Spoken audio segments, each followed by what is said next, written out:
আজকে আসি কালকে নাই, সৎসঙ্গে স্বর্গবাস, অসৎসঙ্গে সর্বনাশ। এই লোকটার সাথে যদি চলেন, উনি দারসুল কোরআন শোনাবে, দারসুল হাদিস শোনাবে, ইসলামী সাহিত্য পড়াবে। এই কোরআনওয়ালা মানুষ যদি আপনার নেতা হয়, দারসুল কোরআন, দারসুল হাদিস, ইসলামী সাহিত্য, কোরআনের পথে ডাকবে। সর্বোপরি আপনার হাতে একটা রিপোর্ট বই তুলে দেবে, 5 ওয়াক্ত নামাজ পড়েছেন কিনা, দৈনন্দিন কোরআন পড়েছেন কিনা, দৈনন্দিন হাদিস পড়েছেন কিনা, দৈনন্দিন মানুষকে ইসলামের দাওয়াত, দ্বীনের দাওয়াত দিয়েছেন কিনা। আর আপনার মাস শেষে এই আমলনামাটা আবার ওই নেতার কাছে শোনানো লাগবে। এখন আমলনামা যদি খারাপ হয়, আপনার কর্মীত্বও বাতিল হতে পারে। আর যদি ভালো হয়, আলহামদুলিল্লাহ, উপরে যাবেন, মান বাড়বে। কিন্তু শোনেন, সৎসঙ্গে স্বর্গবাস, অসৎসঙ্গে সর্বনাশ। মান তাশাব্বাহা বিকওমিন ফাহুয়া মিনহুম। যেই নেতার সাথে ছিলেন, উনি নামাজে নেওয়ার কারণে, উনি মসজিদে নেওয়ার কারণে, কোরআন পড়ানোর কারণে ওই কোরআনওয়ালা নেতার সাথে হাসর হলো। আর যদি কোনো লম্পট, মাতাল, দুর্নীতিবাজের সাথে সম্পর্ক হয়, উনি আপনাকে পার্কে, গার্ডেনে, পতিতালয়ে নিয়ে যাবে। উনি আপনাকে চাঁদাবাজ করাইতে তাসের আড্ডায়, মদের বারে নিয়ে যাবে। ওই লম্পট নেতার সাথে আপনার হাসর নাসর হবে। এই জন্য যার সাথে যার মহাব্বত, তার সাথে তার কিয়ামত। এই জন্য আপনাদেরকে বলি, যাত্রার সাথে রিলেশন করবেন না, যাত্রার সাথে সম্পর্ক রাখবেন না। এমন মানুষের সাথে সম্পর্ক করেন যেই লোকটার জান্নাতের রাস্তা চেনা আছে, যার জান্নাতের রাস্তা জানা আছে।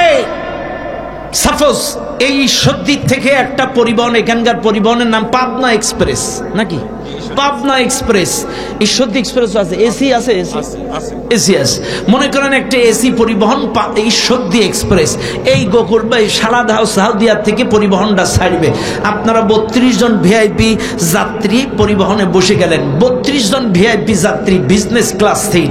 এখন এই যে ড্রাইভার 12টায় গাড়ি ছাড়বে, ড্রাইভার একটা মদের বোতল হাতে নিয়ে, তাড়াতাড়ি ওঠো, এখনই গাড়ি ছাড়বো। মদ, কিন্তু মদ,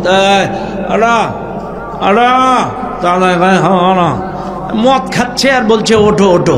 আচ্ছা, আপনারাই বলেন, সচেতন নাগরিক, সচেতন যাত্রী, অনলাইনে টিকিট কেটেছে, কারণ আধুনিক যুগ, অনলাইন টিকিট বাতিল করা যায় না, নাইলে টাকাগুলো শেষ। আপনাকে ঢাকায় যাওয়াই লাগবে, টিকিট বাতিল করার সুযোগ নাই। তবে আপনারা কি করবেন, ওই কাউন্টারে অভিযোগ দায়ের করে ওই ড্রাইভার পরিবর্তন করে একজন ভালো, যোগ্য, দক্ষ ড্রাইভার নিয়োগ দেবেন। মাতাল ড্রাইভারের পেছনে কেউ ঢাকায় যদি যান, ওই গাড়ি কি ঢাকায় যাবে না ফাঁকায় যাবে? আরো আসতে কন।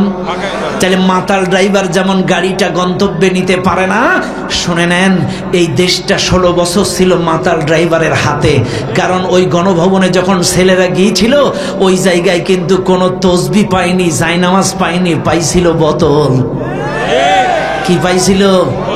বোতল, দেশি বিদেশি বোতল। তার মানে কি বুঝলাম, এই দেশটা 16টা বছর মাতাল ড্রাইভারের হাতে ছিল। আগামীতে এই দেশের স্টিয়ারিংটা আর কোনো মাতাল ড্রাইভারের হাতে দেওয়া যাবে না। আগামীতে এই দেশটা একজন যোগ্য, দক্ষ, আল্লাহওয়ালা, কোরআনওয়ালার মানুষের হাতে দিতে হবে, যে ড্রাইভার স্টেশনে নামাজের বিরতি দেবে, উল্লাপাড়ায় গেলে আসরের নামাজের বিরতি দেবে, টাঙ্গাইলে গেলে মাগরিবের বিরতি দেবে, ওই গাজীপুর কোনাবাড়ি গেলে ঈশান নামাজের বিরতি দেবে। যে ড্রাইভার স্টেশনে নামাজের বিরতি দেবে, যে ড্রাইভার দক্ষ, যোগ্য, এমন ড্রাইভারের হাতে স্টিয়ারিংটা তুলে দেওয়া লাগবে। হুয়াল্লাযী বা'আসা ফিল উম্মিয়্যিনা রাসূলাম মিনহুম ইয়াতলু আলাইহিম আয়াতি। 4 দফা কর্মসূচির প্রথম নাম্বার ছিল কোরআনের আয়াত তেলাওয়াত করে শোনাও। আল্লাহ আরেক জায়গায় বলেন, ইয়া আইয়ুহার রাসূলু বাল্লিগ মা উনজিলা ইলাইকা মির রাব্বিক। হে নবী, তোমার কাছে যে কিতাব আমি নাজিল করেছি, এই কিতাবের দাওয়াত মানুষের কাছে পৌঁছে দাও।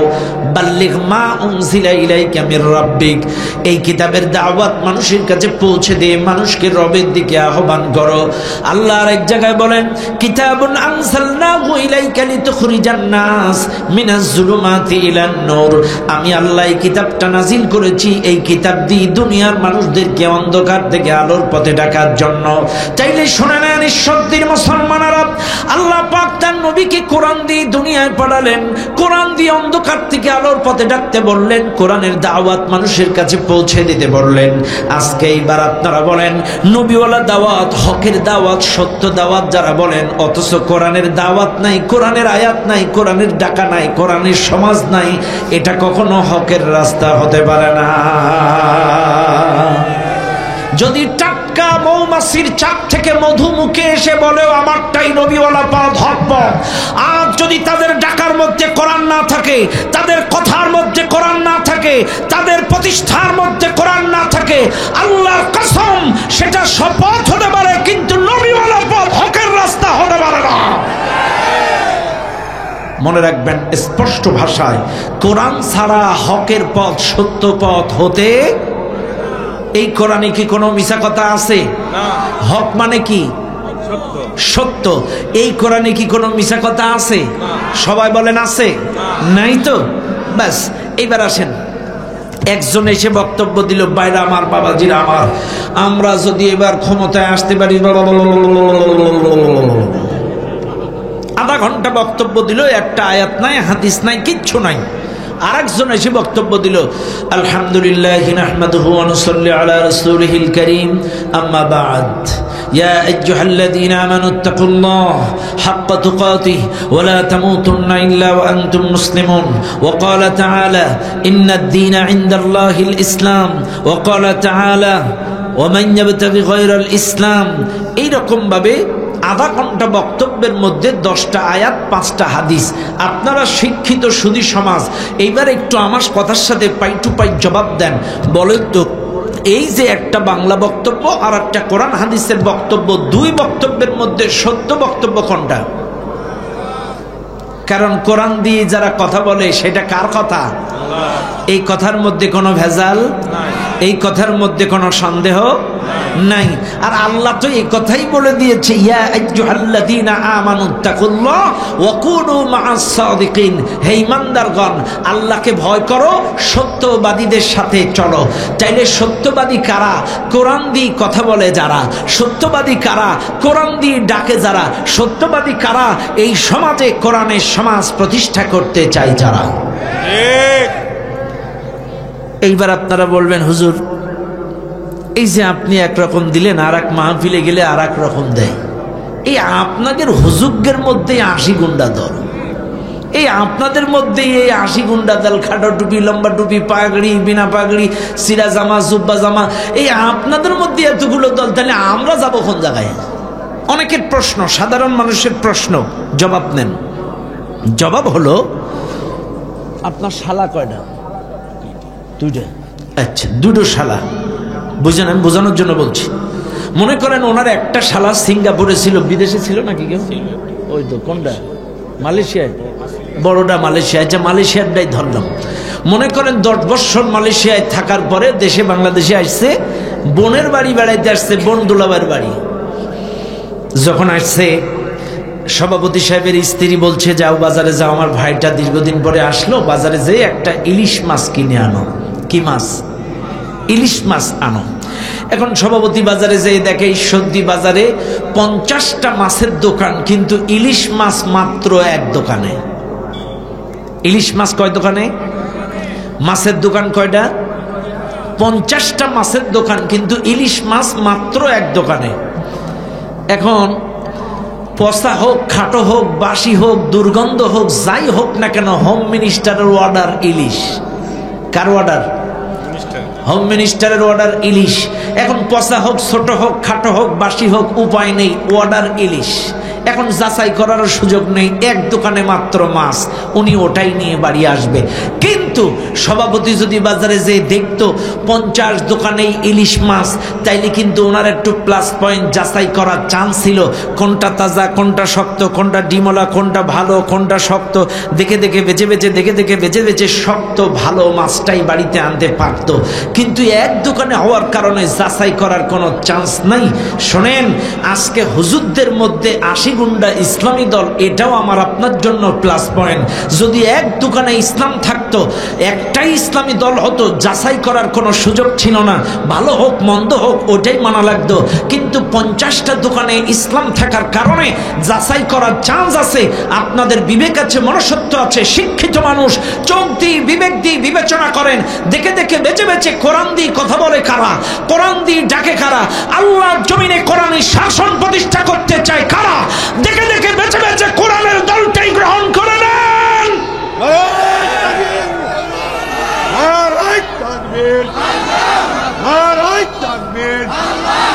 আল কোরআনের আলো, আল কোরআনের আলো, আল কোরআনের আলো, সংসদে জালো। তাইলে ভালো করে মনে রাখবেন, এতগুলো দল আছে কিন্তু সবাই কিন্তু কোরআন দিয়ে ডাকে না, কোরআনের সমাজ চায় না। কথা কোন চায় চায় চায় সবাই কোরআনের সমাজ। আচ্ছা, আপনারা বলবেন যে হুজুর এরা কি চায়, এদের খালি ক্ষমতার লোভ, এদের ক্ষমতার লোভ, এই হুজুররা ক্ষমতার লোভে এই করে তাই করে। আরে তারা কি তাদের কথা বলে? তারা তো একটি কথা বলে, ইনিল হুকমু ইল্লা লিল্লাহ আলা আলাহুল খালকু ওয়াল আমর। তারা তো একটি স্লোগান দেয়, জমিন যার, আইন চলবে কার? কথা বলে। এটা তো তাদের ব্যক্তিগত কথা বলে না। এই তো সেদিন ইসলামী আন্দোলনের মুরব্বীকে সাংবাদিকেরা প্রশ্ন করলো, আচ্ছা আপনারা যে এতদিন ধরে ইসলামী আন্দোলন করেন, দাওয়াত দেন, আপনাদের তো বেশি লোক নেই, এটা কি আপনাদের ব্যর্থতা? এটা কি আপনাদের ব্যর্থতা না? সাংবাদিক প্রশ্ন করছে। মুরব্বী বলছে, দেখো মুয়াজ্জিন কিন্তু দৈনন্দিন 5 ওয়াক্ত আজান দেয়, হাইয়া আলাস সালাহ,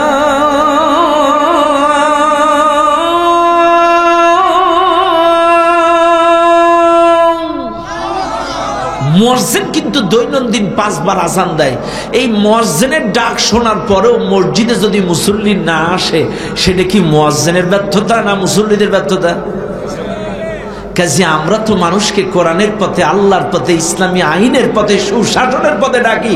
কাজে এই জাতি যদি না আসে, সেটা আমাদের ব্যর্থতা নয়, এই জাতির ব্যর্থতা, এই জাতির ব্যর্থতা। কাজে আপনাদেরকে ডাকা হচ্ছে কোরআন দিয়ে আসেন, কোরআনী শাসন প্রতিষ্ঠা করি। আপনারা খালি বলবেন দুর্নীতি মুক্ত জীবন চায়, দুর্নীতি মুক্ত সমাজ চায়, চাঁদাবাজ মুক্ত সমাজ চায়, অথচ কোরআনের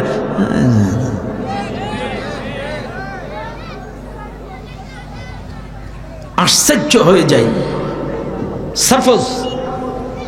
সাপোজ সভাপতি সাহেবের একটা 5তলা বিল্ডিং আছে ঈশ্বরদী বাজারে। কয়তলা? কয়তলা আছে নাকি? নেই, এটা আর খাটিনি। মনে করেন 5তলা, কথা বলছি, 5তলা বিল্ডিং আছে।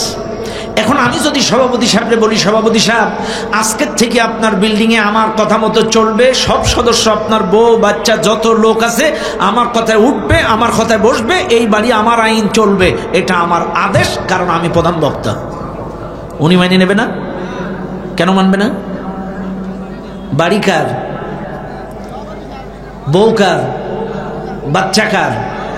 ব্যাস। তাই ওনার বাড়ি আমার আইন চালাইতে গেলে উনি মেনে নেবে না। আচ্ছা, উনি যদি আমার এলাকায় যে আমার বাড়ি মাতব্বারি করে, আমি মেনে নেব? কেন মানব না? বাড়ি আমার, আমি ওনার মাতব্বারি মানব না। শুনে নেন, এটা সাপোজ, সত্য কথা শুনে নেন।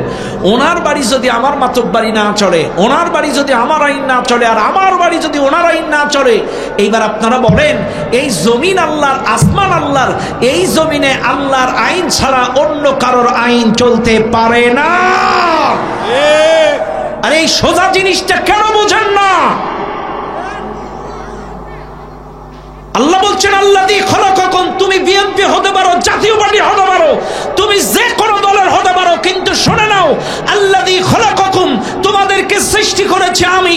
আল্লাযী জাআলা লাকুমুল আরদা ফিরাশা, এই জমিনটাকে বিছানা বানিয়েছি আমি। ওয়াস সামাআ বিনাআ, আসমানটাকে ছাদ বানিয়েছি আমি। ফাখর ওয়া আনজালা মিনাস সামাই মাআ, আসমান থেকে বৃষ্টি দেই আমি। ফাখরাজা বিহি মিনাস সামারাতি রিজকাল লাকুম, এই জমিন থেকে ফসলের মাধ্যমে রিজিকের ব্যবস্থাও করি আমি। তাহলে জমিন আমার, আসমান আমার, বৃষ্টি দেয় আমি, রিজিক দেয় আমি, তোমাকে সৃষ্টি করলাম আমি। এত কিছুর পরও এই জমিনে আল্লাহর আইনের জন্য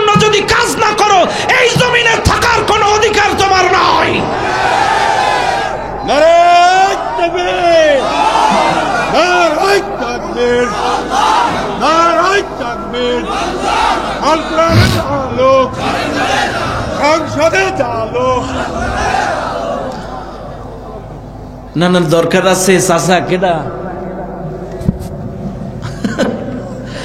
দরকার আছে 16 বছর কেউ তাকবীর দিতে পারে নাই কথা কন না 16 বছরে আল্লাহর নামটা উচ্চারণ করতে পারে নাই জালেমেরা আল্লাহু আকবার ধ্বনিটা দিতে দেয় নাই বলেছে জঙ্গিবাদী স্লোগান তালেবানি স্লোগান রাজাকারের স্লোগান এই আল্লাহু আকবার নামটা উচ্চারণ করতে বাংলার জমিনে দেয় নাই কিন্তু আপনারা বলেন আজানে কার নাম ইকামাতে কার নাম নামাজে কার নাম জানাজায় কার নাম উপরে উঠতে গেলে কার নাম সব জায়গায় কার নাম আল্লাহু আকবার আল্লাহ বড় এই নামটা যারা 16টা বছর সহ্য করতে পারল না আমার চিন্তা হয় ওরা কবরে যে কি বলবে তোর রবকে তখন কি বলবে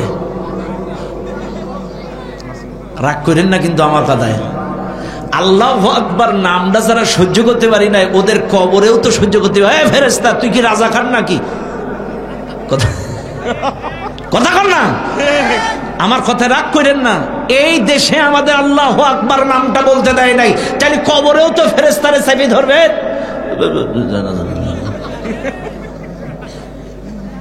ভাইরে রাগ করেন না আমার কথাগুলো বুঝবেন বুঝার চেষ্টা করেন যার আমলে যা জবান দি বাইরবে তা যার আমলে যা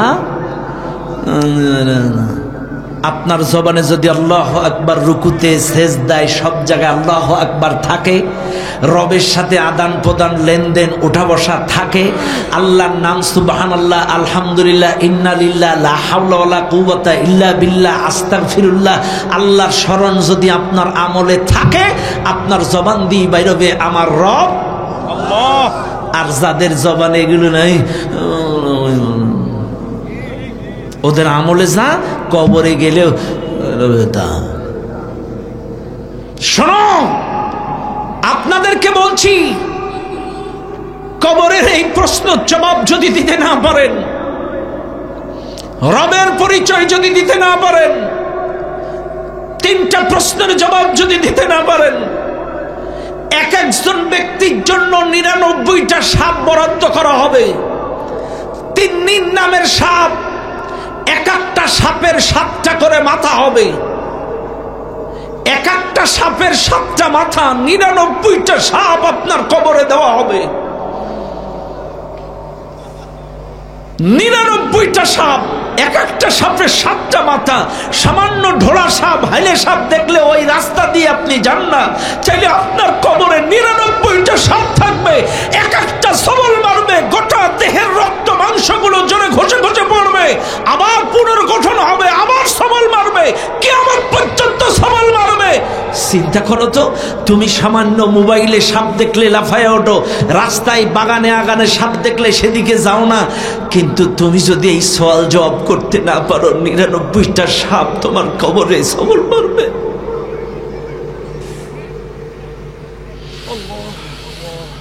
ইন্নাল আবরার লাফি নাঈম ওয়া ইন্নাল ফুজ্জার লাফি জাহিম যদি জবাব দিতে পারো তোমাকে নাঈমে নিবে যদি জবাব দিতে না পারো তোমাকে সিজ্জিনে নেবে এই মাহফিলে যারা আছেন শুনে নেন মুসলমানেরা এই জন্য আমলে যদি কোরআন থাকে আমলে যদি আল্লাহ থাকে আমলে যদি নবী থাকে আমলে যদি রাসূলের তরিকা থাকে তোমার জবান দিয়ে সেদিন সবগুলো বাইর হবে এই মাহফিলে যারা আছেন লক্ষ্য করুন যেই কথা আমি বলছিলাম ভাইরা আমার বাবাজিরা আমার চাইলে আল্লাহর রাস্তা কোরআনের রাস্তা হকের রাস্তায় লড়াই করতে হবে এইবার এই মাহফিলে যারা আছেন আপনাদেরকে চিনিয়ে দিলাম আল্লাহর রাস্তা কোনটা এইবার আপনারা বলেন তো এই মাহফিলে যারা আছেন সবাই ইমানদার সবাই একটু হাত তোলেন আপনারা সবাই ইমানদার সবাই হাত নামান ইমান সবার ইমান কিন্তু এক কোয়ালিটির না সবাই যে গোল্ডেন প্লাসে তা না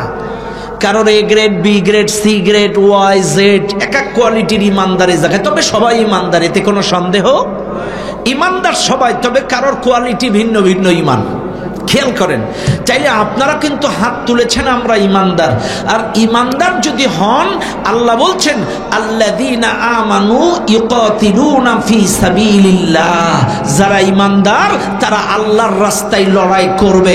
এই মাহফিলে যারা আছেন, আপনি বিএনপি হতে পারেন, আপনি জাতীয় পার্টি হতে পারেন, আপনি জামাত ইসলাম হতে পারেন, আপনি তাবলীগ হতে পারেন, আপনি চরমনায় হতে পারেন, যদি ইমানদার হয়ে থাকেন আল্লাযীনা আমানু ইউকাতিলুনা ফি সাবিলিল্লাহ, আল্লাহর রাস্তায় লড়াই করা লাগবে। আর আল্লাহর রাস্তায় যে লড়াই করা লাগবে এটা আপনার জন্য নফল নয়, সুন্নাত নয়, প্রত্যেকটা ইমানদারের জন্য ফরজ। প্রত্যেকটা ইমানদারের জন্য ফরজ, আল্লাহর রাস্তায় লড়াই করা লাগবে। কথাটা কার? আর যদি ইমানদার না হন, ওয়াল্লাযীনা কাফারু ইউকাতিলুনা ফি সাবিলিত তাগুত, যারা কাফের, যারা অস্বীকার করেছে, যারা নাফরমান, যারা বেঈমান, তারা লড়াই করবে তাগুতের রাস্তায়, শয়তানের রাস্তায় লড়াই করবে। কেন লড়াই করবে একটু খেয়াল করেন আপনারা। যারা বিএনপি করে তারা বিএনপির রুলস রেজুলেশন নীতিমালা সমাজে রাষ্ট্রে কায়েমের চেষ্টা করে, এটা বিএনপির রাজনীতি। যারা জাতীয় পার্টি করে এটা জাতীয় পার্টির রুলস রেজুলেশন নীতিমালা সমাজে রাষ্ট্রে কায়েমের চেষ্টা করে, এটা জাতীয় পার্টি ইরশাদ চাচার রাজনীতি।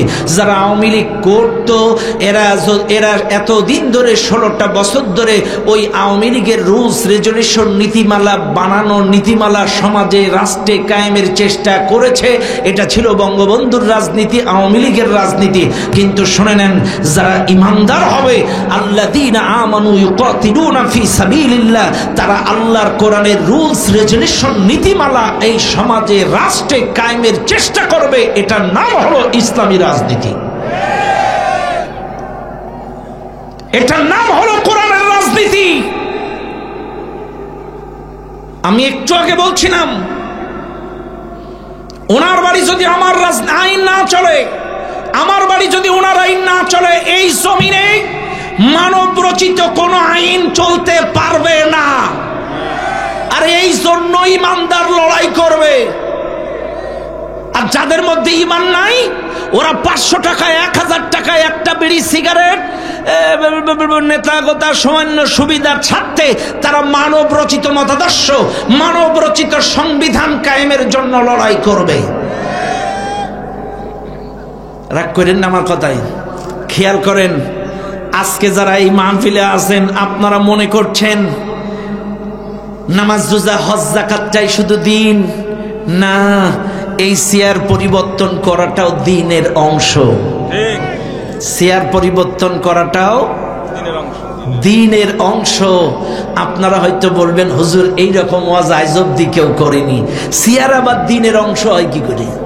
দিন মানে নামাজ, দিন মানে রোজা, দিন মানে হজ, দিন মানে জিকির, দ্বীনের কাজ।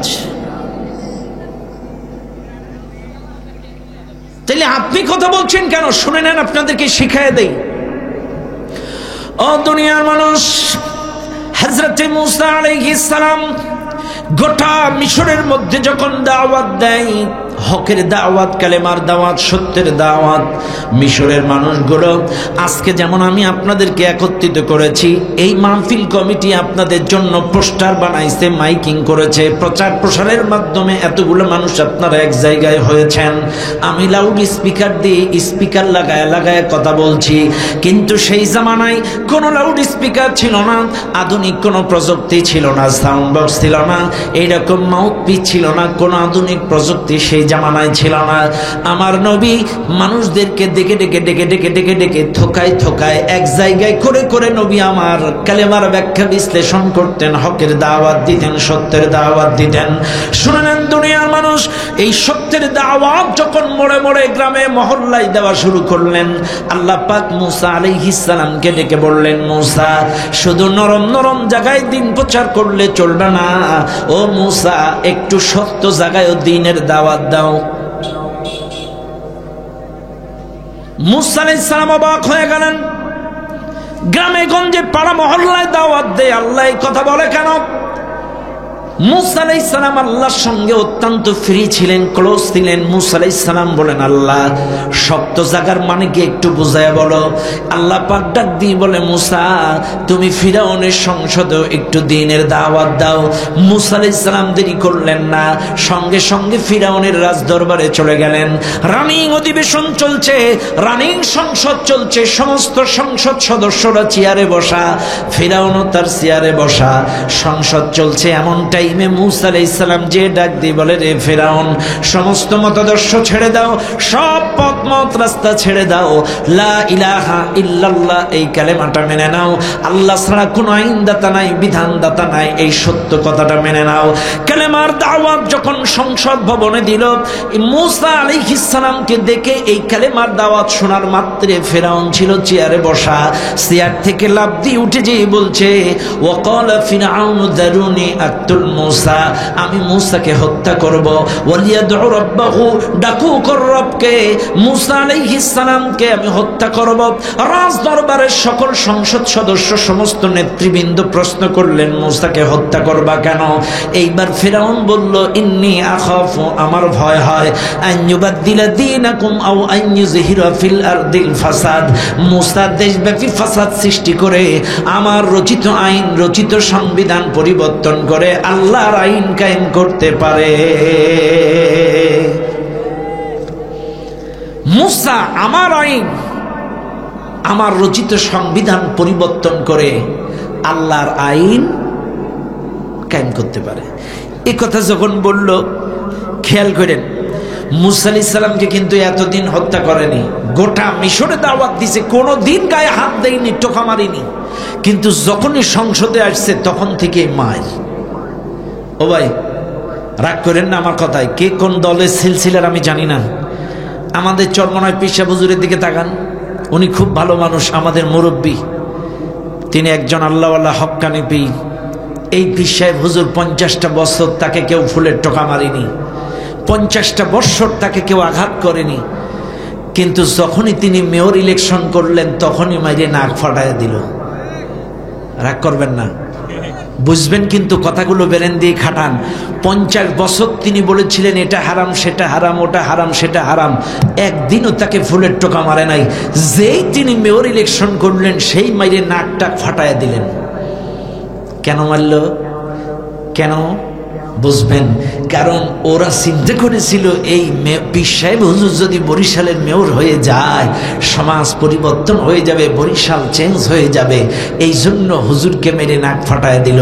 কাজে আপনারা লক্ষ্য করেন, 16টা বছর এই দেশে এতগুলো হুজুর আছে, এতগুলো পীর আছে, এতগুলো দল আছে, এতগুলো লোক থাকতে কেউ মাইর খাইলো না, খাইলো তারা ওই চেয়ার পরিবর্তনের কথা বলেছে যারা, যারাই বলেছিল জমিন যার আইন চলবে তার, সৎ লোকের শাসন চায়, আল্লাহর আইন চাই, এই বক্তব্যটা যারাই দিয়েছে তারাই মার খেয়েছে 16টা বছর। এতগুলো পীর, এতগুলো দল, এতগুলো হুজুর, কেউ মার খায়নি, মার খেয়েছে তারা যারাই বলেছে সৎ লোকের শাসন চাই, আল্লাহর আইন চাই, এরাই মার খেয়েছে। আজকে আপনারা বলবেন দুর্নীতি মুক্ত দেশ চাই, সন্ত্রাস মুক্ত দেশ চাই, চাঁদাবাজ মুক্ত দেশ চাই। আপনারা তাকান এই দেশের মধ্যে কারা দুর্নীতি করে, কারা চাঁদাবাজি করে, আপনাদের বিবেক আছে, মনুষ্যত্ব আছে, পেছনের দিকে যান। 2001 সাল থেকে 6 সাল দুটো হুজুর ক্ষমতায় ছিল। আপনারা বলবেন হুজুর আপনারাও তো ছিলেন, কি করেছেন? আমার কথা বুঝবেন, আমি বুঝাইতে চাচ্ছি। অনেকে প্রশ্ন করে তোমরাও তো ক্ষমতায় ছিলে, কি করেছিল? হ্যাঁ, সৎ লোক ছিল কিন্তু আইন ছিল না, সৎ লোক ছিল কিন্তু আইন ছিল না, যার কারণে কিচ্ছু করতে পারে নাই। কিন্তু ওই 2টা মন্ত্রণালয়ে 1 টাকার দুর্নীতি দেখাইতে পারে নাই। তাহলে কি বুঝলাম? সৎ লোক ছিল কিন্তু আইন না থাকার কারণে সমাজ পরিবর্তন হয় নাই। কাজে মনে রাখবেন, সৎ লোক এবং আল্লাহর আইন দুটোই লাগবে, তাইলে সমাজ পরিবর্তন হবে। নাইলে 16টা বছর তাকান, এদের মতো ভালো লোক কেউ নেই।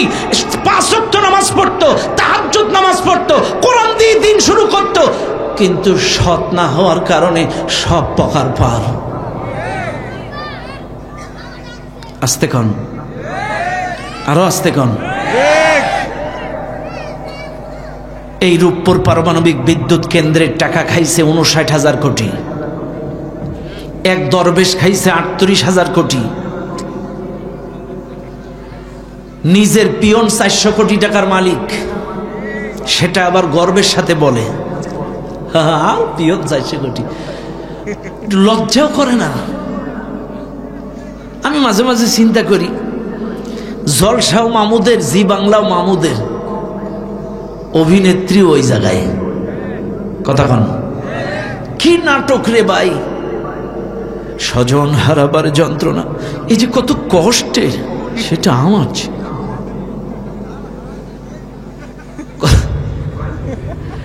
আপনারা কে কোন দল করেন আমি জানি না, তবে আপনারা বলতে পারেন যে হুজুররা খালি উঠি গিবত করে। আপনাদের এটা একটু মাসলা শিখে রাখার দরকার। গিবত এক জিনিস, সমালোচনা এক জিনিস। গিবত হারাম, সমালোচনা সচেতন করার জন্য জায়েজ। গিবত ভালো করে বুঝবেন, আমার ভাইয়ের অনুপস্থিতিতে তার দোষ ত্রুটি আলোচনা করাটা গিবত। আমি আমার ভাইয়ের দোষ ত্রুটি বলে আরেকজনের সাথে এই ও বদমাইশ চিন কোন খাজেন না ওর এটা, এগুলো বলে একটু আনন্দ নেওয়া, তৃপ্তি নেওয়া, মজা নেওয়া, তাকে হেয় করা, তাকে কটাক্ষ করা, এটা বলে পিছনে আলোচনা করে মজা নেওয়া, তৃপ্তি নেওয়া, ওকে একটু ডাউন করে দেওয়া, এটা হচ্ছে গিবত। এটা হারাম। এর দোষ ত্রুটি পিছনে আলোচনা করাটা এটা হারাম।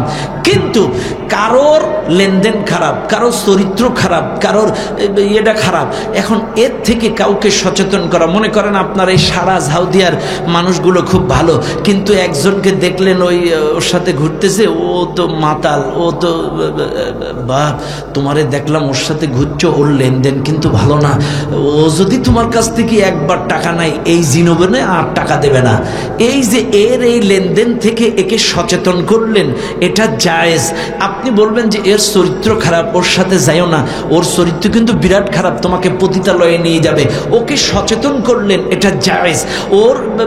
ও কিন্তু নেশা করে, মাদক খায়, ফেন্সিডিল খায়, ওর সাথে ঘুরবা না, ওকে সচেতন করলেন, এটা জায়েজ। আপনারা বলেন কিয়ামত পর্যন্ত ফিরআউনের দোষ ত্রুটি কর্মকাণ্ড থেকে জাতিকে সচেতন করা জায়েজ, গিবত না। নমরুদের দোষ ত্রুটি কর্মকাণ্ড থেকে জাতিকে সচেতন করা জায়েজ, গিবত না।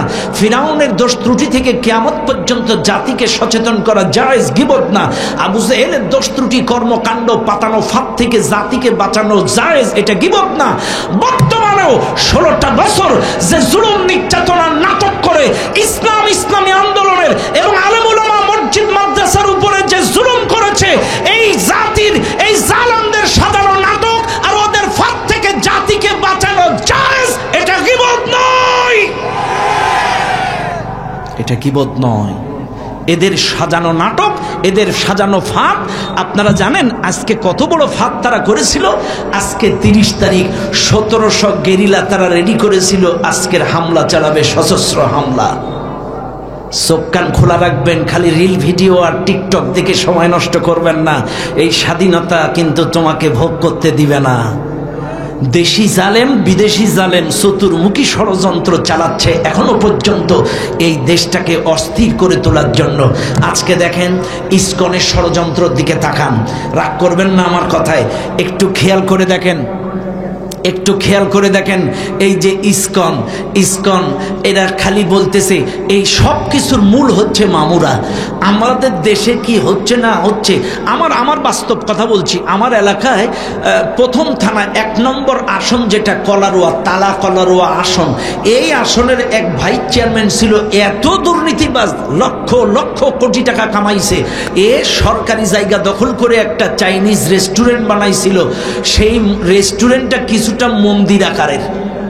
কি আকারে? মন্দিরের কায়দায়। আপনারা ইউটিউবে সার্চ দিলেও টের পাবেন। শাহেন শাহ এই ভাইস চেয়ারম্যানের নাম। এর এই মন্দির আকারে তার এই রেস্টুরেন্টটা। এখন উৎসুক জনতা 5ই আগস্টের পরে তার ওই রেস্টুরেন্ট জ্বালাই দিছে, দুর্নীতির টাকা। এখন রিপাবলিক বাংলা, ইন্ডিয়ার চ্যানেল, ওরা প্রচার করছে এরা সব মন্দির জ্বালায় দিচ্ছে। এই যে অ্যাডভোকেট সাইফুল ইসলাম আলিফ হত্যা হলো, ভারতের চ্যানেলগুলো প্রচার করছে চিন্ময় কৃতদাসের আইনজীবীকে হত্যা করেছে। আশ্চর্য হয়ে যাবেন আপনারা। একটু খবর টবর দেখবেন, বিদেশি খবর একটু চেক করবেন, ওরা সব চ্যানেলে প্রচার করছে এটা চিন্ময় কৃতদাসের আইনজীবী। সম্পূর্ণ উল্টা। আমরা নাকি সংখ্যালঘুদের উপরে হামলা চালাচ্ছি, কিন্তু আমি বলতে চাই তোমরা রিপাবলিক বাংলা বলো, আর এবিবিএন চ্যানেল বলো, এসবিএন চ্যানেল বলো, যতগুলো চ্যানেল তোমাদের আছে, তোমরা সরেজমিনে বাংলাদেশে আসো, তোমরা তদন্ত করো। আমরা কোনো সংখ্যালঘুকে আক্রমণ করি না। তোমাদের দেশের হিন্দুরাও এতটা নিরাপদ না যতটা নিরাপদ এই দেশের হিন্দুরা। 5ই আগস্টের পরে আমরা সারা রাত তাদের হিন্দুদের বাড়ি ঘরদর মন্দির পাহারা দিয়েছি। 5ই আগস্টের পরে এদেশের মসজিদের ইমামেরা, মাদ্রাসার ছাত্ররা তাদের মন্দির পাহারা দিয়েছে যাতে কোনো রকম আঘাত না আসে। অথচ আজকে তারা প্রচার করছে আমরা নাকি হামলা চালাচ্ছি। কাজী ইসকনের সদস্যদেরকে বলবো, হিন্দু সনাতন ধর্মী ভাইদেরকে বলবো, আপনাদের সাথে কোনো ধর্মের সাথে আমাদের দ্বন্দ্ব নাই, কিন্তু এই দেশ সোনার বাংলাদেশ, 90% মুসলমানের দেশে 5% হিন্দু যদি বাড়াবাড়ি করো, এই দেশে দাদাগিরি খাটানোর চেষ্টা করো, সেটা কিন্তু আমরা মেনে নেব না। 5% হিন্দু, 90% মুসলমান, তোমরা যদি দাদাগিরি করো আমরা সেটা ছেড়ে দেব না। শোনো, যার ধর্ম তার কাছে, তোমরা তোমাদের মতো মসজিদের পাশে মন্দিরে বাজনা বাজাচ্ছ, সব চালাচ্ছ, আমাদের কোনো অভিযোগ নাই, যার ধর্ম তার কাছে। কিন্তু এই সোনার বাংলাদেশে কোনো সন্ত্রাস, কোনো জঙ্গিবাদের ঠাঁই হবে না। এরা যে প্রকৃত অর্থে জঙ্গি তার বাস্তব প্রমাণ আদালত প্রাঙ্গণে সাইফুল ইসলাম আলিফকে প্রকাশ্যে জবাই করে হত্যা করলো, তার বাস্তব প্রমাণ তার কিছুদিন আগে চট্টগ্রামের পাহাড়ের মধ্যে ইসকনের কয়েকটা সদস্য মিলে এক বন্ধু আর এক বন্ধুকে জবাই করে তাদের গোশত সরাসরি রান্না করে ভুনা করে লাইভে এসে খাইছে। আপনারা দেখছেন না? তারা লাইভে এসে এক বন্ধু আর এক বন্ধুর গোশত খাইছে। এরাও কিন্তু ইসকনের সদস্য ছিল। এই ইসকনের জন্ম কোন জায়গায়? ইসকনের জন্ম কিন্তু ভারতে না, শুনে নেন, ইসকনের জন্ম কিন্তু ওই আমেরিকায়। ইসকনের জন্ম 1966 সালে। 1966 সাল থেকে এই পর্যন্ত বিভিন্ন দেশে তারা অপ্রীতিকর ঘটনা ঘটায়, ফাসাদ সৃষ্টি করে, উগ্রবাদী, সন্ত্রাসী, জঙ্গিবাদী কর্মকাণ্ড তারা চালায় যায়। আজকে চীনে এই উগ্রবাদী, সন্ত্রাসী, জঙ্গিবাদী কারণে চীন তাদেরকে নিষিদ্ধ করেছে, মালয়েশিয়া তাদেরকে নিষিদ্ধ করেছে, তুরস্ক তাদেরকে নিষিদ্ধ করেছে, অসংখ্য দেশে তাদের কর্মকাণ্ড নিষিদ্ধ আছে। চাইলে এই বাংলাদেশে কেন হিজবুত তাহরিক যদি নিষিদ্ধ হতে পারে, বাংলা ভাইরা যদি ধরা খাইতে পারে, সন্ত্রাস জঙ্গি বাংলা ভাই যদি ধরা খেতে পারে, হিজবুত তাহরিক যদি ধরা খেতে পারে, এই দেশে সন্ত্রাস জঙ্গিবাদ যদি ধরা খেতে পারে, চাইলে কেন এই ইসকনকে নিষিদ্ধ করা হবে না? কাজী বলবো, আপনারা আপনাদের ধর্ম পালন করেন, আমাদের কোনো আপত্তি নাই, কিন্তু ওই কুচক্করি মহলের ফাঁদে পড়ে পা দিয়ে আপনারা নাচানাচি করবেন না। কথা কোন ঠিক না বেটি? কাজী মনে রাখবেন, এদেশ আমার, এদেশ আপনার, এদেশ সবার। আমরা সবাই মিলে এই দেশটাকে সুন্দর করে গড়ে তুলবো। কথা বলেন ঠিক না বেটি? বাইরে আজকে অনেক সুশীল মুনাফেক আছে আমাদের দেশে, এরা বলে সেইটি ওরাই ভালো ছিল। ওরে বাটপার, তোমার লজ্জা করে না? তুমি ব্যাংকে গেলে তোমার 5,000 টাকা দিতে পারে না, লজ্জা করে না? 5,000 টাকা ব্যাংকের ম্যানেজারেরা দিতে পারে না, পাও ধরে।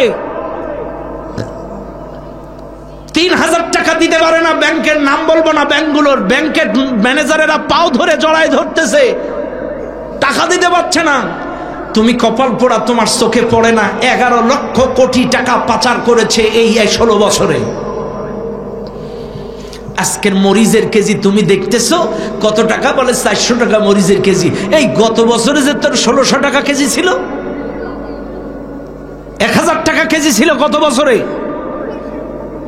আর আপনারা এখানে যারা আছেন সবাই জানেন, 30 বছরের ইতিহাসে এত বেশি বৃষ্টি কখনো হয়নি যত বৃষ্টি এই বছরে হয়েছে। একা তো মামুদের পানি, তারপরে আকাশের পানি, চতুর্মুখী পানিতে ফসলি জমিগুলো সব ডোবা, উৎপাদন কম হচ্ছে।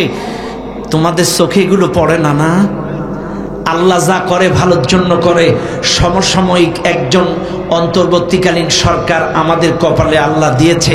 যদি ইউনূস কাকু না হয়ে অন্য কেউ হয়তো এই টালমাটাল দেশ সামলানো অতটা সহজ ছিল না।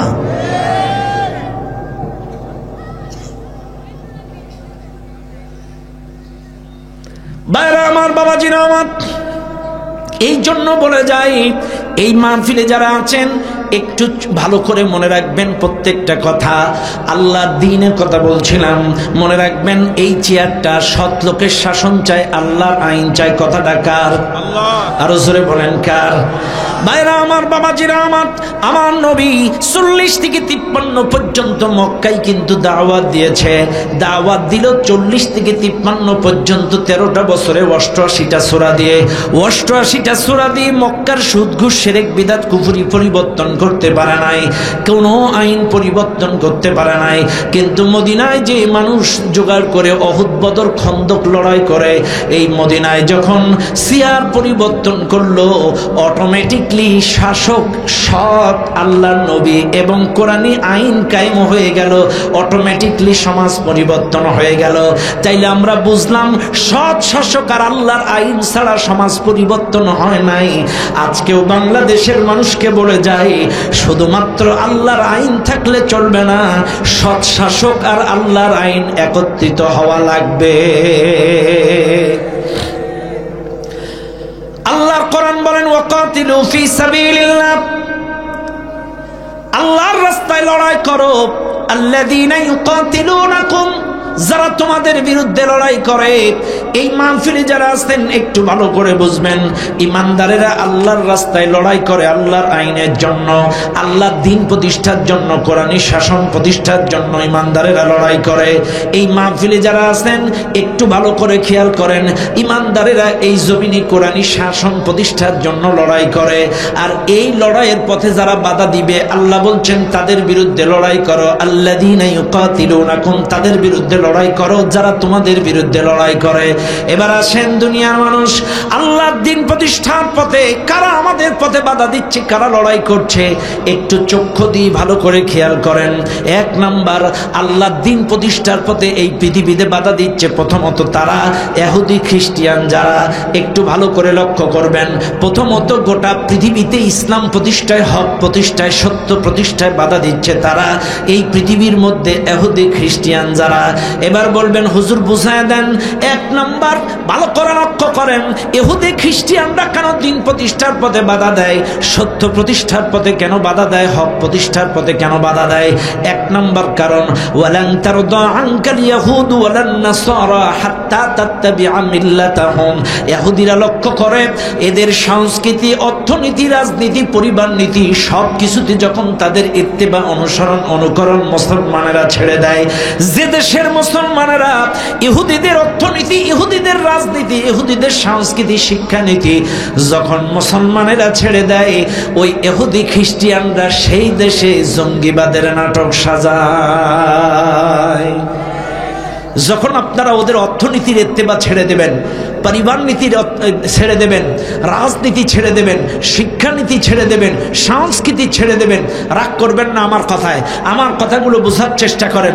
এই মাহফিলে যত মানুষ আছে একটু ভালো করে তাকায়া বলেন তো, ম্যাক্সিমাম ইয়াং জেনারেশন চুল কাটে কাদের স্টাইলে? খ্রিস্টানদের। আমার কথা অসন্তুষ্ট হইেন না, আমি খালি ধরায়া দিচ্ছি, একটু মিলাইয়া নেবেন, কথাগুলো মিলাইয়া নেবেন কোরআন হাদিস দিয়ে। আমি শুধু বলেছি কোরআন হাদিস দিয়ে ইহুদিরা বিরোধিতা করে তখন, ইত্তেবাই ওদের যখন ছেড়ে দিবেন, অনুসরণ ছেড়ে দিবেন যখন। এইবার আসেন, আমাদের দেশে যতগুলা সেলুন আছে সব সেলুনে দেখবেন কোনো মুসলিমের চুল কাটার স্টাইল নেই, বিভিন্ন ইহুদি খ্রিস্টান গায়ক, গায়িকা, নায়ক, নায়িকার চুল কাটার ছবি সব টাঙানো থাকে।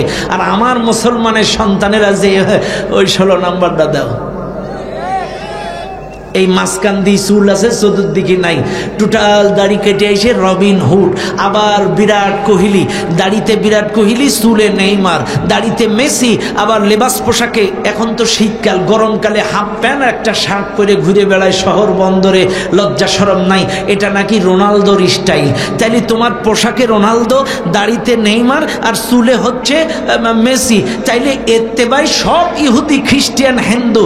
আর মরে গেলে কয় বিসমিল্লাহি ওয়ালা মিল্লাতি রাসূলিল্লাহ। ওরে বাটপার, কথা বলেন। আমার কথা অসন্তুষ্ট হয় না, প্রত্যেকটা কথা বোঝার চেষ্টা করেন। আমার দাড়িতে রাসূলের সুন্নাহ নেই, আমার চুলে রাসূলের সুন্নাহ নেই, আমার লেবাসে রাসূলের সুন্নাহ নেই, আমার কোন জায়গায় রাসূলের ইত্তেবা নাই, আর মরে গেলে বলে বিসমিল্লাহি ওয়া আলা মিল্লাতি রাসূলিল্লাহ। এই যেই হুজুরগুলো এগুলো পড়বে, এই হুজুরগুলোর আগে বানাবেন। কথা ঠিক না? খেয়াল করেন মুসলমানেরা, আজকে দেখেন আমাদের দেশের এই 16 বছরে সব যত বই ছাপানো হতো সব মামুদের দেশ থেকে। রাগ করবেন না আমার কথায়, বুঝবেন শিক্ষানীতির কথা যখন উঠছে শুনে নেন। গত বছরে 35,000 কোটি টাকা দিয়ে মামুদের কাছ থেকে বই ছাপাইছে। আপনারা মনে করছেন এমনি এমনি দাখিলের বইতে নর্তকী এই নাচ নাচা ঢোল তবলা কি এমনি এমনি ঢুকছে? এরপরে প্রতিমার ছবি, সমকামিতার কাহিনী, এগুলো এমনি এমনি আসছে? এই বইগুলো ছাপাইছে মামুদের দেশ থেকে। এই জন্য মামুরা তাদের সংস্কৃতি, তাদের কালচার আমাদের পাঠ্যপুস্তকের মধ্যে ঢুকায় দিয়েছে। কিন্তু আলহামদুলিল্লাহ আমাদের বর্তমান শিক্ষা উপদেষ্টা যারা, এরা ঘোষণা দিয়েছে এখন থেকে আর মামুদের দেশ থেকে বই ছাপাবে না। আলহামদুলিল্লাহ। নামাজ পড়ে কি করবেন? শিক্ষানীতি যদি মামুদের স্টাইলে চলে, খালি মনে করবেন জিকির করে জান্নাতে চলে যাব, অথচ শিক্ষানীতি মামুদের স্টাইলে সমকামিতা, প্রতিমা, নায়িকা, নর্তকী, ঢোল তবলা, ছবি শিক্ষা ব্যবস্থার মধ্যে, আর আপনি খালি বাড়িয়ে এসে জিকির করবেন ইল্লিল্লিল্লিল্লাহ। চোখ কান খোলা রাখবেন। চাইলে শিক্ষানীতিতে মামুদের অনুসরণ ছিল, মামুদের ইত্তেবা ছিল। আপনি সব দিকে তাকান, এদের ইত্তেবা যখন ছেড়ে দিবেন, ইহুদি খ্রিস্টান, হ্যাঁ ওরা যখন এই যে আমাদের জঙ্গিবাদের নাটক সাজাবে, তাকান 16টা বছর এই দেশে জঙ্গিবাদের নাটক সাজাইছে ওই ইহুদি খ্রিস্টান মামুরা। আপনারা তাকান, জঙ্গিবাদের নাটক করে মুফতি হারুন ইজারকে গ্রেপ্তার করলো, জঙ্গিবাদের নাটক করে গ্রেপ্তার করলো আমির হামজাকে। আমির হামজার দোষ কি ছিল? আমির হামজার ওয়াজ শুনে একটা যুবক উদ্বুদ্ধ হয়ে কাশি, ধান কাটা কাশি দিয়ে সংসদ ভাঙতে আসছে। কথা বুঝেন নাই? ধান কাটা কাশি দিয়ে সংসদ ভাঙতে আসছে, এ শুনলেও লজ্জা করে। কথা কন ভাইরা আমার, বাবাজিরা আমার, এই জঙ্গি নাটক করে মুফতি জসিমউদ্দিন রহমানীকে গ্রেপ্তার করলো, জঙ্গি নাটক করে রফিকুল ইসলাম মাদানীকে গ্রেপ্তার করলো, জঙ্গি নাটক করে মামুনুল হককে গ্রেপ্তার করলো, জঙ্গিবাদের নাটক করে জুনায়েদ বাবু নগরীকে গ্রেপ্তার করলো, জঙ্গিবাদের নাটক করে কত মানুষকে গ্রেপ্তার করলো। আমাদের আমিরে জামাতের ছেলেকেও চট্টগ্রাম থেকে জঙ্গিবাদের নাটক দিয়ে গ্রেপ্তার করলো। আমাদের কোরআনের পাখিটাকে 13টা বছর মিথ্যা মামলা দিয়ে ধুকে রেখে পরিকল্পিত সর্বশেষ তাকে হত্যা করলো। কারণ জালেমেরা চিন্তা করেছিল যদি এই কোরআনের পাখি জীবিত থাকে আর কোন কায়দায় যদি বের হয়ে যায়, পরবর্তী বাংলাদেশের প্রধানমন্ত্রী সে। এজন্য পরিকল্পিতভাবে তাকে হত্যা করেছে এই জালেমের দল। কাজে মনে রাখবেন, আজকের এতটা সোজা না। খেয়াল করবেন, ইহুদি খ্রিস্টানদের ষড়যন্ত্র এখনো শেষ হয় নাই। তবে এখন কিন্তু জঙ্গিবাদের নাটক বাংলাদেশে নাই। তবে আপনারা তাকান, ইরাকের দিকে তাকান। ইরাক যখন ইত্তেবা অনুকরণ ছেড়ে দিল, ইরাকে জঙ্গিবাদের নাটক করে তছনছ করে দিয়ে ইরাকের সাদ্দামটাকে পরিকল্পিতভাবে হত্যা করলো। আফগানিস্তানে যখন ওই ইহুদি খ্রিস্টানদের ইত্তেবা ছেড়ে দিল, ওরা এই আফগানিস্তানে জঙ্গিবাদের নাটক তৈরি করে পরিকল্পিতভাবে ওসামা বিন লাদেনকে হত্যা করলো। এই ফিলিস্তিনের দিকে তাকান, ফিলিস্তিন যখন ইহুদি খ্রিস্টানদের ইত্তেবা ছেড়ে দিল, এই ফিলিস্তিনে জঙ্গিবাদের নাটক সাজালো। এখনো পর্যন্ত ফিলিস্তিনে তারা হামলা চালিয়ে যাচ্ছে জঙ্গি খোঁজার নাম করে।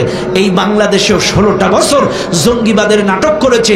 আর এই নাটকের স্ক্রিপ্টগুলো, শর্টগুলো নিয়েছে ডেইলি স্টার পত্রিকা আর প্রথম আলো পত্রিকা। কথা বলে না কেন? এই প্রথম আলো পত্রিকা কোন মুসলমানের বন্ধু হতে পারে না। প্রথম আলো পত্রিকা ইসলামের শত্রু, মসজিদের শত্রু, মাদ্রাসার শত্রু। এই 90% মুসলমানের দেশে এই ডেইলি স্টার আর প্রথম আলো পত্রিকা চলতে পারে না। মুসলমানেরা ওদের পত্রিকা তো পড়া তো দূরে থাক, ঈমান যদি আপনার মধ্যে থাকে, ওই প্রথম আলো পত্রিকা দিয়ে টিস্যু ব্যবহার করবেন না। এই প্রথম আলো পত্রিকা এরা জঙ্গি নাটক খেলেছে। এই নাটকগুলো তৈরি করে ছবি তুলে ক্যামেরায় বিদেশি মামুদের কাছে দিত। মামুরা দেখো, এরা সব জঙ্গিবাদী, উগ্রবাদী, সন্ত্রাস। আর এই উগ্রবাদী মৌলবাদীদেরকে থামাইতে গেলে এই খুনি সরকার ছাড়া বাইরে না। এই সব কিন্তু জঙ্গিবাদের নাটকের কারণে। শোনেন আজকের কথাগুলো ভালো করে ভাইরা আমার, এইবার লক্ষ্য করেন। তাইলে 1 নাম্বার ইসলাম প্রতিষ্ঠায় গোটা পৃথিবীতে বাধা দিয়েছে ইহুদি খ্রিস্টানেরা। 2 নাম্বার বাধা দিয়েছে কারা? 2 নাম্বার আল্লাহর পথে, দ্বীনের পথে, হকের পথে, সত্যের পথে, দ্বীন প্রতিষ্ঠার পথে বাধা দিয়েছে তারা। এই দেশের মধ্যে 2 নম্বরে মুসলমান লেবাসদারি টুপিদারি মুনাফিক যারা, আসতে বলেন, আরো আসতে বলেন, এই মুসলমান টুপিদারি লেবাসদারি মুসলমান মুনাফিক যারা, এরাই কিন্তু ইসলামের পথে, আল্লাহর পথে, কোরআন প্রতিষ্ঠার পথে সবচাইতে বেশি বাধা দিয়েছে। আমার কথায় রাগ করেন না, একটু বুকে হাত দিয়ে মিলায় নেন। মুনাফিকের অর্থ হলো দ্বিমুখী চরিত্র। নাফাকুন শব্দের অর্থ সুড়ঙ্গ পথ, একদিক দিয়ে ঢুকে আর এক দিক দিয়ে বেরোয় যাওয়া, দ্বিমুখী চরিত্র। শরিয়াতের পরিভাষায় দ্বিমুখী চরিত্র যাকে বলা হয়। এই মুনাফিক যারা এই বাংলাদেশে আছে, সকালবেলা সূরা ইয়াসিন, ইয়াসিন ওয়াল কুরআনিল হাকীম ইন্নাকা লামিনাল মুরসালিন, বিকাল বেলায় ইযা ওয়াকাতিল ওয়াকিআ লাইসা লিওয়াকাতিহা কাযিবা খাফিদাতুর রাফিআ ইযা রুজ্জাতিল আরদু রাজ্জা, রাতের বেলায় তাবারাকাল্লাযী বিয়াদিহিল মুলক ওয়া হুয়া আলা কুল্লি শাইইন কাদির আল্লাযী খালাকাল মাউতা ওয়াল হায়াতা লিয়াবলুয়াকুম আইয়ুকুম আহসানু আমালা ওয়া হুয়াল আজিজুল গফুর। তাই সকাল বেলায় কোরআন, দুপুর বেলায় কোরআন, রাতের বেলায় কোরআন, অথচ এই কপাল পোড়া মুনাফিক এই কোরআনী শাসন প্রতিষ্ঠা হোক, একটু জজবা তামান্না মন মানসিকতা 10টা টাকাও দিন কায়েমের পথে ইয়ানত দেয় না। কথা বলেন, এরা সকালে কোরআন পড়ে, দুপুরে কোরআন পড়ে, রাতে কোরআন পড়ে, কিন্তু এই কোরআনটা রাষ্ট্রীয়ভাবে কায়েম হোক এটা তারা চায় না।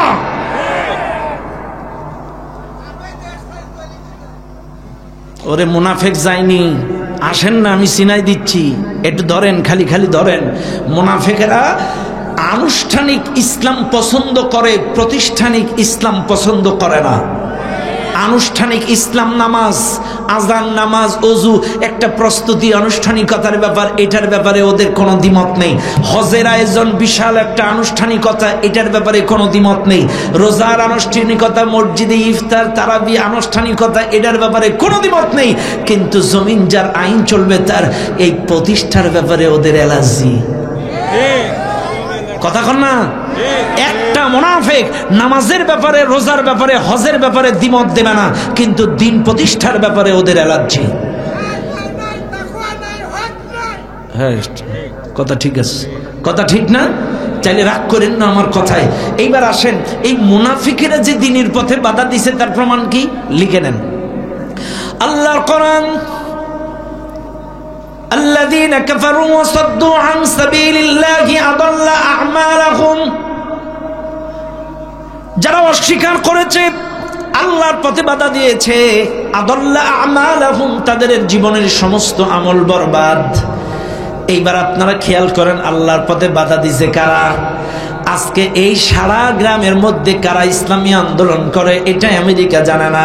এই সারা ঝাউদিয়ায় কারা শপথের কর্মী ইসরায়েল জানে না। এই ঈশ্বর দিতে কারা ইসলামী আন্দোলনের কর্মী এটা আমেরিকা ইসরায়েল জানে না। চাইলে এদের নামের তালিকা ওদের হাতে গেল কি করে? কথা কর না, দিল কেডা? নিশ্চয়ই আমার গ্রামের মসজিদের মুসল্লিরা করছে, নিশ্চয়ই আমার গ্রামের কোন হাজি করছে। 1 সপ্তাহ আমি বাড়ি ছিলাম না, আজকেই যে বাড়ি ঢুকেছি, এটা কি হিন্দু দেখাই দিছে, কাফের দেখাই দিছে, ইহুদি দেখাইছে? আমার পাশের মুনাফিকটাই আজকে ঘরে আছে। রাগ করেন না আমার কথা, এগুলো বাস্তবে বিবেক দিয়ে খাটান। আমি 1 সপ্তাহ বাড়ি ছিলাম না, আজকে রাতে বাড়ি আছি, এটা কে জানে? মসজিদের মধ্যে বাদ আসর দারসুল কোরআন হচ্ছে, দারসুল কোরআন, কোরআনের 2টো আয়াত পড়ে তাফসীর করছে, আর এরাই টেলিফোন করে হুজুর মসজিদে থানায় ফোন করে নাশকতার পরিকল্পনা চলিতেছে। এই টেলিফোনটা কি হিন্দু করেছিল, খ্রিস্টান করেছিল? এরাই টেলিফোন করে বলেছে অমুক মসজিদে নাশকতার পরিকল্পনা চলছে, আল্লাহর কোরআনের তাফসীর পড়তে দেয়নি। এখনো চলছে। আশ্চর্য হয়ে যাবেন, এখনো তাফসীর মাহফিলে বাধা আসছে না? রাগ করেন না আমার কথায়। বাবা, কোরআনের মাহফিল বন্ধ করবেন না।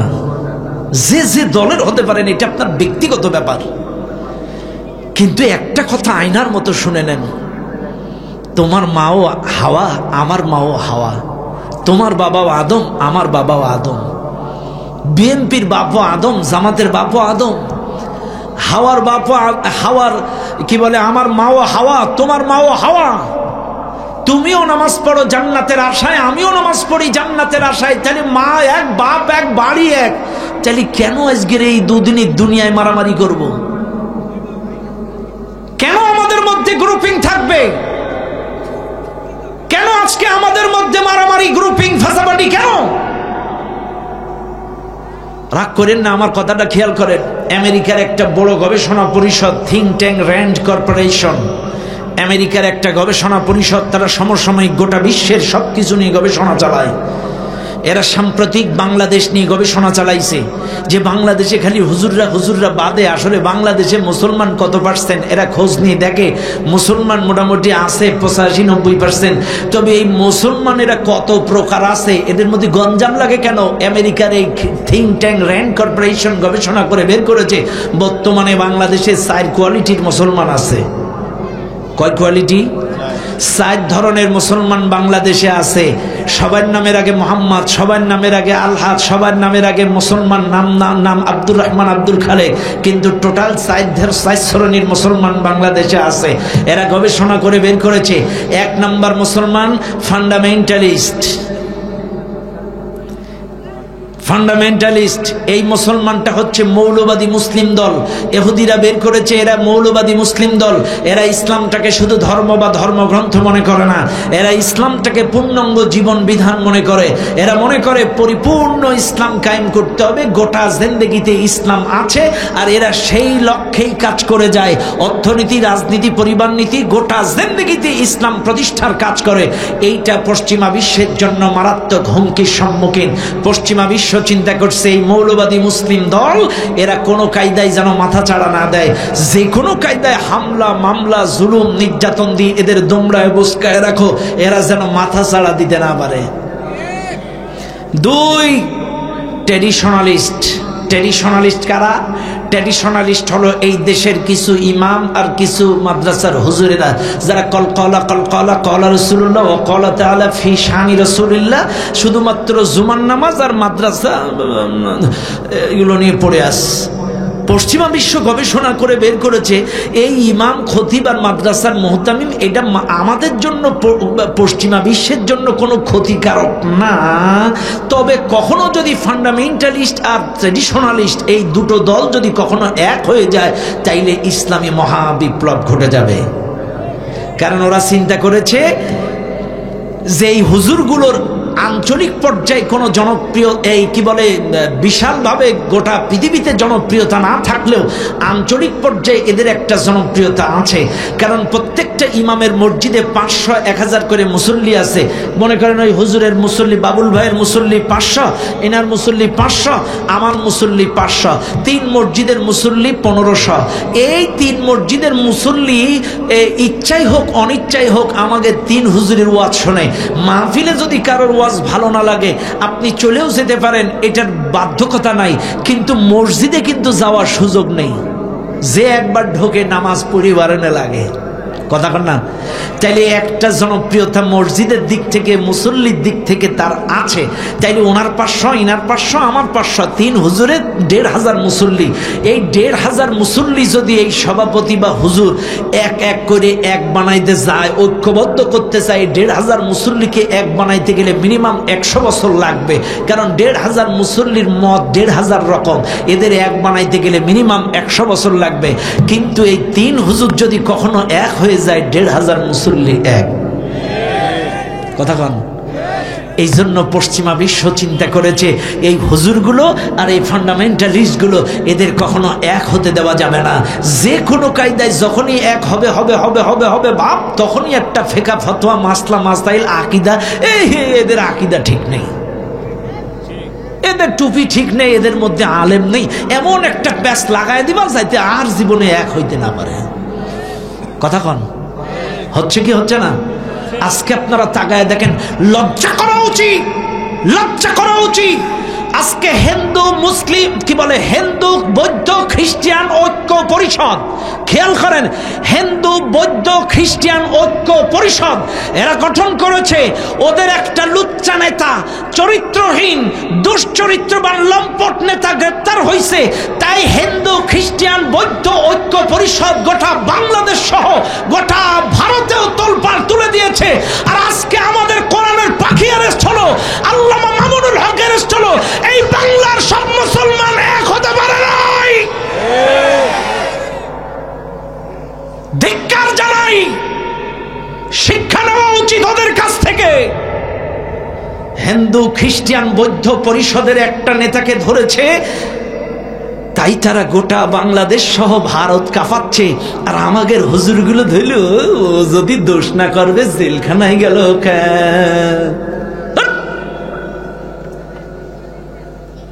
আমাদেরকেও এক হতে হবে। কে আলিয়া, কে কওমিয়া, কে খারিজিয়া, কে আহলে হাদিস, কে হানাফি জানি না, আমাদেরকে শিক্ষা নিতে হবে, আমাদেরকে এক হতে হবে। আমরা যদি আলিয়া, কওমিয়া, খারিজিয়া, হানাফি, আহলে হাদিস সকল মুসলমানগুলো যদি এক হতে পারি, আল্লাহর কসম ভারত কেন আমেরিকাও আমাদের দিকে চোখ তুলে রাখতে পারবে না।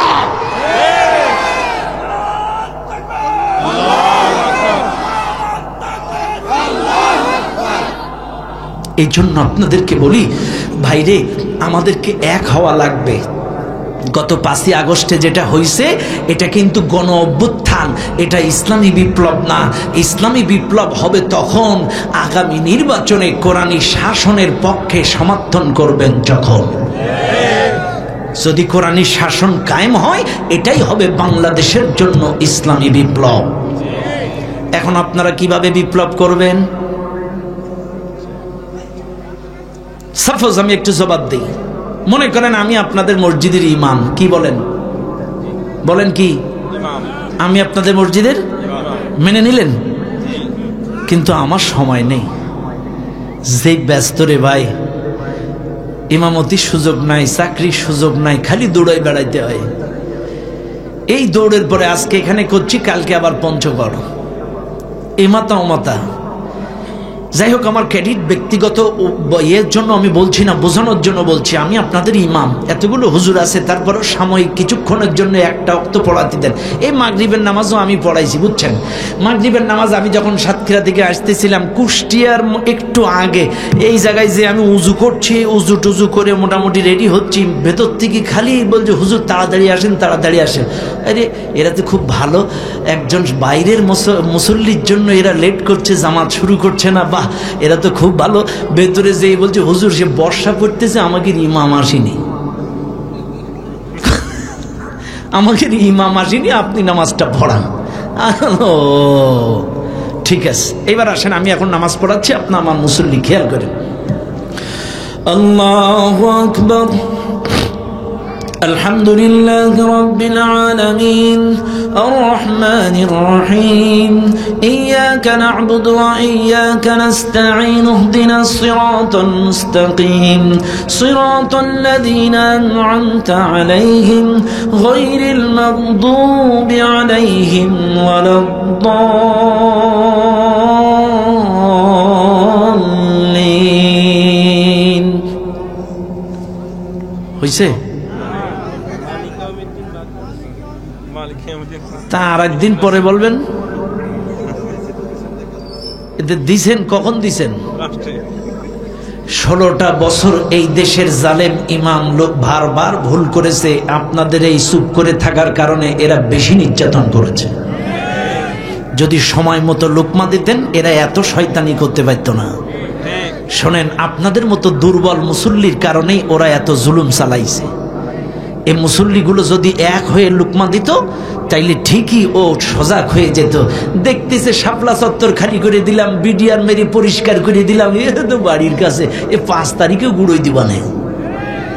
কথা কন না, রাগ করেন না, বুঝবেন আপনাদের মতো দুর্বল মুসল্লিদের কারণেই এতটা পাইছে।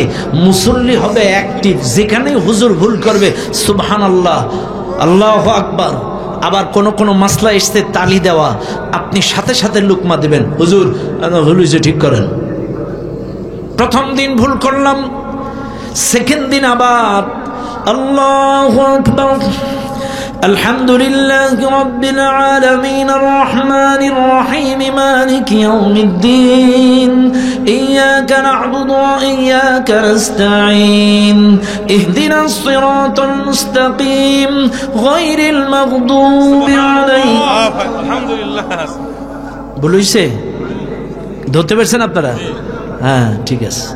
তাহলে দ্বিতীয় দিন ভুল করলাম, এবার আসেন 3 দিন আবার আল্লাহু আকবার, আলহামদুলিল্লাহি রাব্বিল আলামিন আর রহমানির রহিম মালিকি ইয়াউমিদ্দিন ইয়্যাকা না'বুদু ওয়া ইয়্যাকা নাস্তাঈন ইহদিনাস সিরাতাল মুস্তাকিম সিরাতাল লাযীনা আন'আমতা আলাইহিম গায়রিল মাগদুবি আলাইহিম ওয়ালাদ-দাল্লিন।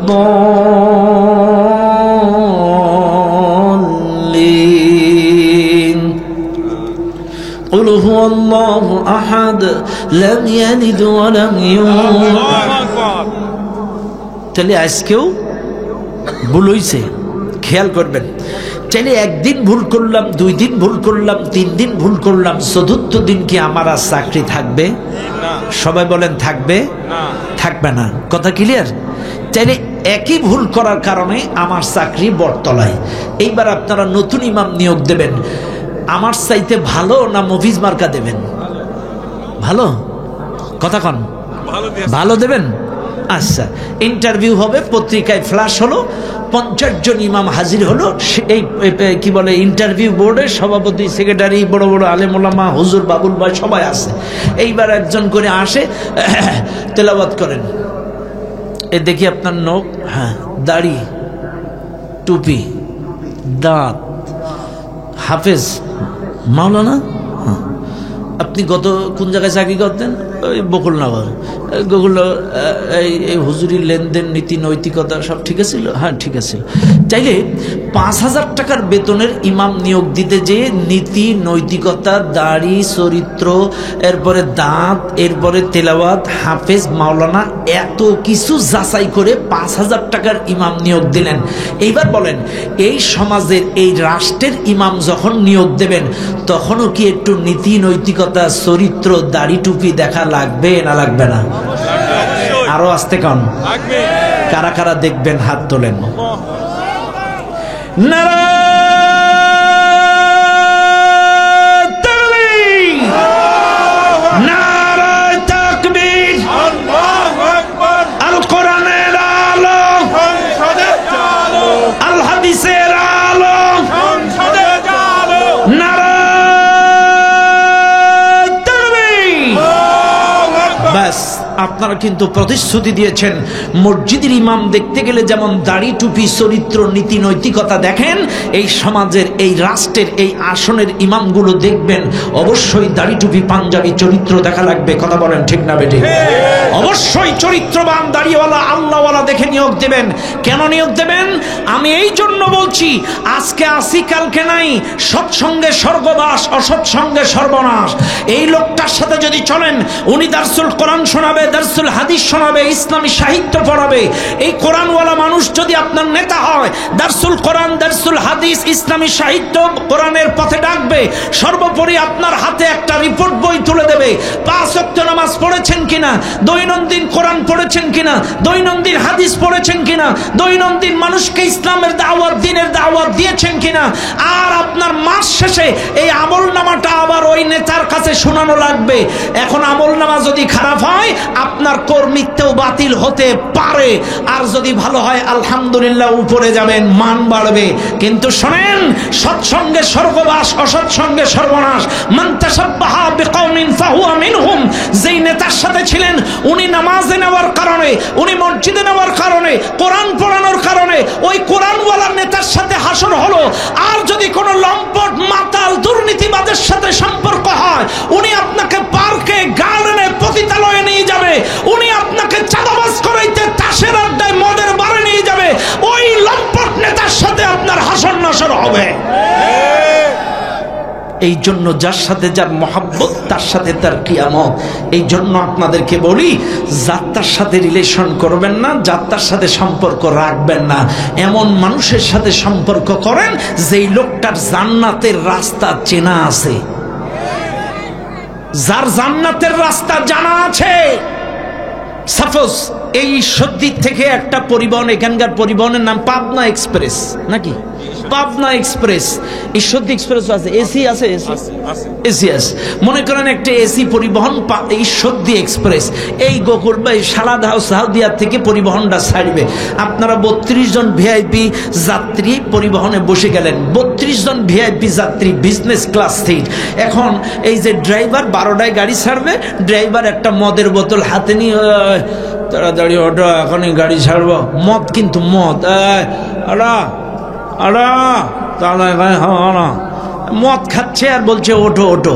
আচ্ছা আপনারাই বলেন, সচেতন নাগরিক, সচেতন যাত্রী, অনলাইনে টিকিট কেটেছে, কারণ আধুনিক যুগ, অনলাইন টিকিট বাতিল করা যায় না, নাইলে টাকাগুলো শেষ। আপনাকে ঢাকায় যাওয়াই লাগবে, টিকিট বাতিল করার সুযোগ নাই। তবে আপনারা কি করবেন, ওই কাউন্টারে অভিযোগ দায়ের করে ওই ড্রাইভার পরিবর্তন করে একজন ভালো যোগ্য দক্ষ ড্রাইভার নিয়োগ দেবেন। মাতাল ড্রাইভারের পেছনে কেউ ঢাকায় যদি যান, ওই গাড়ি কি ঢাকায় যাবে না ফাঁকায় যাবে? আরো আসতে কন। তাহলে মাতাল ড্রাইভার যেমন গাড়িটা গন্তব্যে নিতে পারে না, শুনে নেন, এই দেশটা 16 বছর ছিল মাতাল ড্রাইভারের হাতে। কারণ ওই গণভবনে যখন ছেলেরা গিয়েছিল, ওই জায়গায় কিন্তু কোনো তসবি পায়নি, জায়নামাজ পায়নি, পাইছিল বোতল। কি পাইছিল? বোতল, দেশি বিদেশি বোতল। তার মানে কি বুঝলাম, এই দেশটা 16টা বছর মাতাল ড্রাইভারের হাতে ছিল। আগামীতে এই দেশের স্টিয়ারিংটা আর কোনো মাতাল ড্রাইভারের হাতে দেওয়া যাবে না। আগামীতে এই দেশটা একজন যোগ্য দক্ষ আল্লাহওয়ালা কোরআনওয়ালার মানুষের হাতে দিতে হবে, যে ড্রাইভার স্টেশনে নামাজের বিরতি দেবে, উল্লাপাড়ায় গেলে আসরের নামাজের বিরতি দেবে, টাঙ্গাইলে গেলে মাগরিবের বিরতি দেবে, ওই গাজীপুর কোনাবাড়ি গেলে ঈশান নামাজের বিরতি দেবে। যে ড্রাইভার স্টেশনে নামাজের বিরতি দেবে, যে ড্রাইভার দক্ষ যোগ্য, এমন ড্রাইভারের হাতে স্টিয়ারিংটা তুলে দেওয়া লাগবে। একটু জোরে বলেন ঠিক না বেঠিক? আর দরকার নেই।